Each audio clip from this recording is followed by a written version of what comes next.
Hello guys, good morning. Tingnan nyo anong gagawin ng anak ko. Ka-harvest siya ng papayang hinog. Yan. So, itong papaya pong ito is 5 years na siya. Pero, believe kayo, namumunga siya all year round. Yan. Oh, fresh from the garden. Show me. O, diba? Ganyan lang yung balat niya, pero okay siya. Okay sa loob niya. Medyo malapit na over ripe. So, yan guys.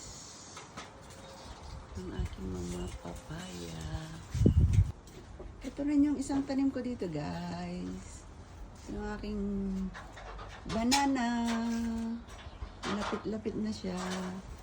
So, parang nasa Pilipinas na rin ako dito guys.